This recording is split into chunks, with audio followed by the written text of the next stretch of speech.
नमस्कार, पंजाब केसरी टीवी देख रहे हैं आप। मैं हूं आपके साथ विशाली।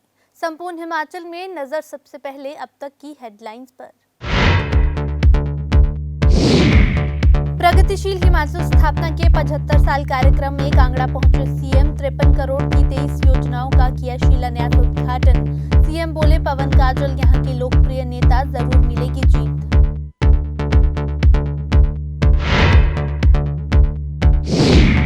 कांग्रेस की फिजूल खर्ची वाले बयानों पर सीएम का पलटवार। कहा, भाजपा की रैलियों में भीड़ देखकर बौखलाई कांग्रेस की निकल रही फ्रस्ट्रेशन। कांग्रेस की जमीन ना तो देश में बची और ना ही प्रदेश में।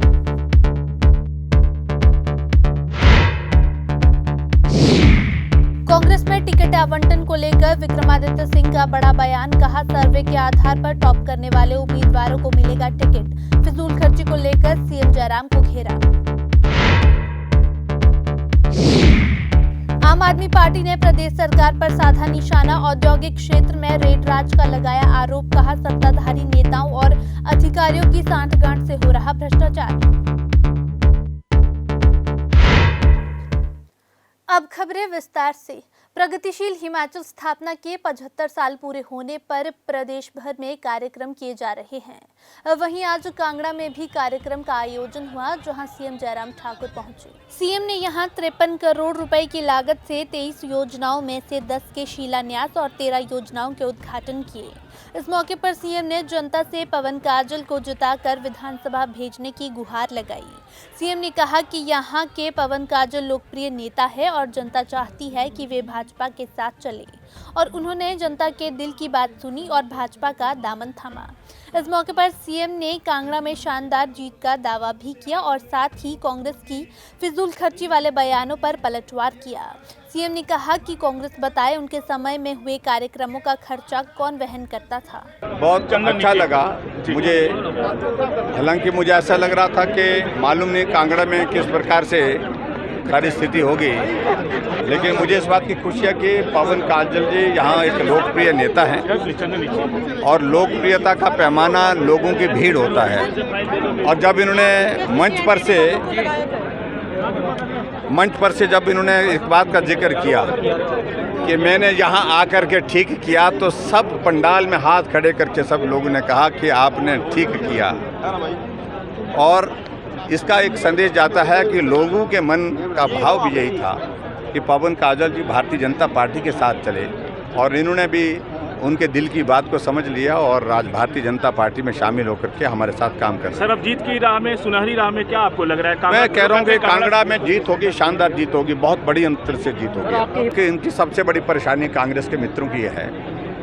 आमतौर पर जब चुनाव का दौर आता है तो लोग कम आते हैं, यहाँ पर जगह कम पड़ती है, लोग ज़्यादा आते हैं, ये स्थिति है। जोश के साथ आ रहे हैं, जुनून के साथ आ रहे हैं, और जब जोश और जुनून के साथ लोगों को देख रहे हैं आते हुए जाते हुए, तो उनकी परेशानी है, तो ये इस तरह की बातें कही जा रहे हैं। और जब वो सरकार में थे तो क्या कांग्रेस पार्टी उनके कार्यक्रमों का, ये जो उद्घाटन और शिलान्यास के कार्यक्रम होते थे, सरकारी कार्यक्रम का खर्च कौन वहन करते थे? कांग्रेस पार्टी करती थी, कांग्रेस के नेता करते थे। मैं समझता हूँ कि उनकी जो नासमझी की एक हद है, जिसको मैं कह सकता हूँ, जिसको इस तरह के प्रश्न पैदा कर रहे हैं। 4 दिन पहले कोड ऑफ कंडक्ट लगने से पहले राहुल गांधी की मंडी में सरकारी रैली की गई थी। क्या सरकारी रैली थी वो? और जिसका 75 लाख रुपए हमारी सरकार को आने के बाद जो है उसका बसों का, HRTC का बसों का किराया देना पड़ा।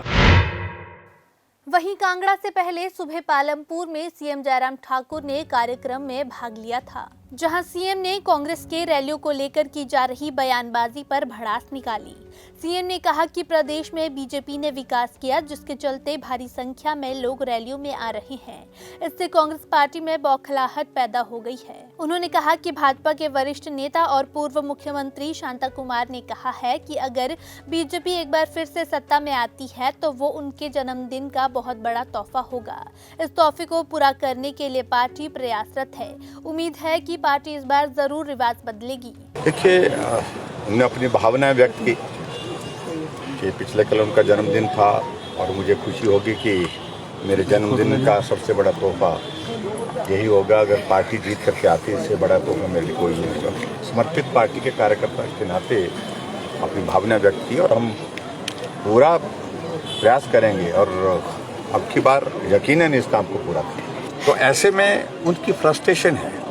होता क्या था आखिरकार, अंतिम दिन जब होते थे चुनाव के नज़दीक के, लोग नहीं आते थे, लोग नहीं मिलते थे, लोग पीठ फेर लेते थे। तो ऐसा अब की बार जब देखा उनने कि लोग बड़ी संख्या में आ रहे हैं, जोश और जुनून के साथ आ रहे हैं और नारे लगाते हुए आ रहे हैं, नारे लगाते हुए जा रहे हैं, तो ये जोश पहले देखने को कभी नहीं मिला। उनको इसी बात से परेशानी है। उनको लग गया पता, जमीन कांग्रेस की देश में तो बची नहीं, अब प्रदेश में भी। नाचन के चैलचौक पहुंचे विधायक विक्रमादित्य सिंह ने कांग्रेस में टिकट आवंटन को लेकर बड़ा बयान दिया है। विक्रमादित्य ने कहा कि टिकट के लिए आवेदन करने का अधिकार सबको है, लेकिन पार्टी अपने स्तर पर और अन्य एजेंसियों के माध्यम से सर्वे भी करवा रही है। ऐसे में पार्टी के मापदंडों पर खरा उतरने और लोगों के बीच में पकड़ रखने वाले प्रत्याशी को ही टिकट दिया जाएगा। इस मौके पर विक्रमादित्य ने सीएम को भी निशाने पर लिया। मैं आपको ये विश्वास दिलाना चाहता हूँ, कांग्रेस पार्टी के शीर्ष नेताओं की ओर से अभी हमारे ऑब्जर्वर्स भी यहाँ पर जो है एआईसीसी से आए थे, उन्होंने भी ये बात कही है कि बाकायदा कांग्रेस पार्टी द्वारा सर्वे करवाए जा रहे हैं।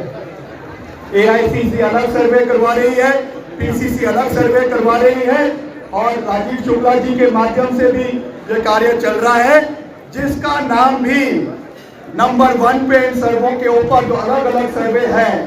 कभी कभी ऐसा होता है एक सर्वे किसी को बेनिफिट दे देता है, इसलिए मल्टीपल 4-5 अलग अलग सर्वे करवाए जा रहे हैं और उनमें जिसकी एवरेज में जो नंबर 1 पे आएगा टिकट उसी को मिलेगा। इसका मैं आपको पूरा विश्वास दिलाना चाहता हूँ। आजकल ये सारी रैलियां सरकारी खर्चे के ऊपर हो रही है। जो ये आजादी का अमृत महोत्सव मना रहे हैं, एक रैली का खर्चा 50-50 लाख है। सरकारी तंबू लग रहे हैं वोटर प्रूफ, सरकारी बसें 200 से 250 बसें, सारी रूट की बसें कैंसिल करके जबरन जो है लाभार्थियों को उसमें बुलाया जाता है और वहां पर नारे लगवाए जाते हैं। आम आदमी पार्टी ने भ्रष्टाचार को लेकर प्रदेश की सरकारों को निशाने पर लिया। आम आदमी पार्टी के पूर्व संगठन मंत्री संतोष ठाकुर का आरोप है कि औद्योगिक क्षेत्र बीबीएन में सत्ताधारी नेताओं और अधिकारियों की सांठगांठ से भ्रष्टाचार किया जा रहा है।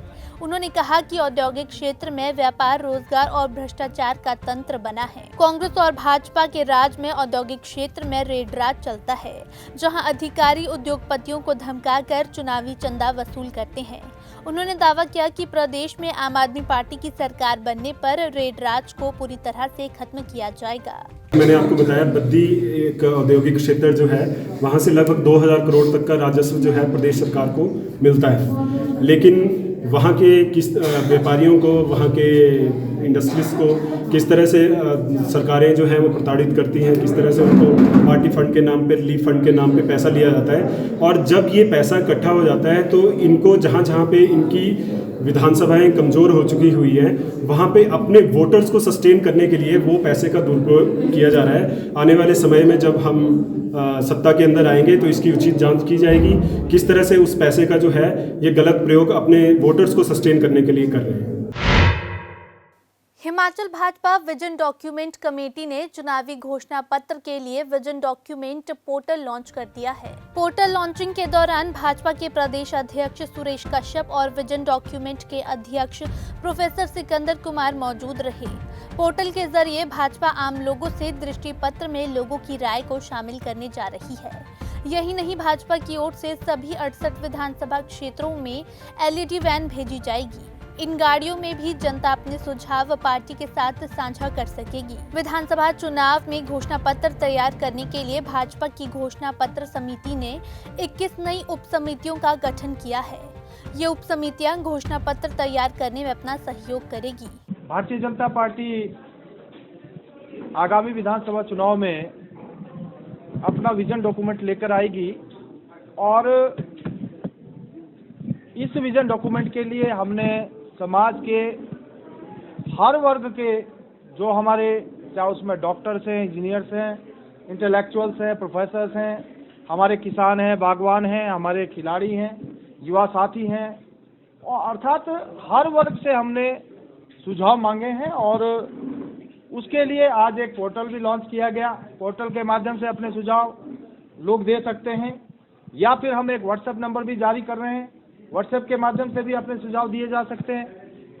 और इसके साथ साथ हम अभी शीघ्र ही हमारा 68 विधानसभा क्षेत्रों में एक LED वैन, जिसमें कि केंद्र और प्रदेश सरकार की जो हमारी उपलब्धियां हैं उसको लेकर जनता के बीच में जाएगा।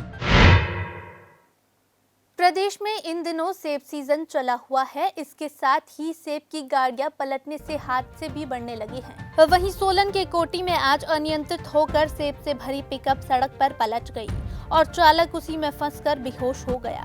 दूसरे वाहन चालकों ने उसे गाड़ी से बाहर निकाला और पुलिस को घटना की सूचना दी। आपको बता दें कि ये पिकअप शिमला से चंडीगढ़ की ओर जा रही थी कि अचानक ये हादसा हो गया।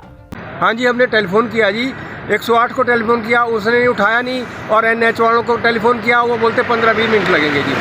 मंत्र तो आदमी का कुछ भी हो सकता है। ये मैं इससे क्रॉस लिया एक आधा मोड़ पहले मैंने ये 200 मीटर पीछे, और जैसे मैं आगे गया यू टर्न करके आया तो एक गड्डी पलटी हुई थी, झटका लगा और पुट्टी हो गई।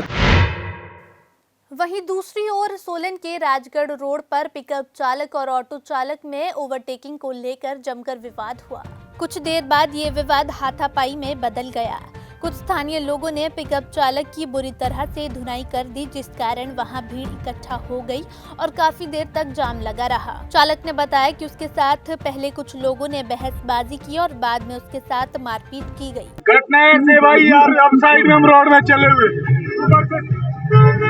सीधी बंदा गाड़ी ऊपर से सीधी लगा रहा है, शो में ठोक दी। मैंने बोला भाई, मैं कहा देख तो ले, मैं कहा बोलो सीधा आया और बंदा आया, फिर उसने गाड़ी आगे ऑटो खड़ा किया और 10-8 बंदे आए और सीधा हाथापाई करने लगे। पता नहीं भाई कौन है, मैं नहीं जानता किसी को, नहीं दौड़े का नंबर नहीं है भाई। कहाँ उन्होंने सीधा हाथापाई कर दी, सारे बंदे चोर, 8-10 बंदों ने हाथापाई की भाई। ऑटो वाले कोई बस का कनेक्टर भी था, बैठे चल। संपूर्ण हिमाचल के इस बुलेटिन में फिलहाल इतना ही। मुझे दीजिए इजाजत। देखते रहिए पंजाब केसरी टीवी। नमस्कार।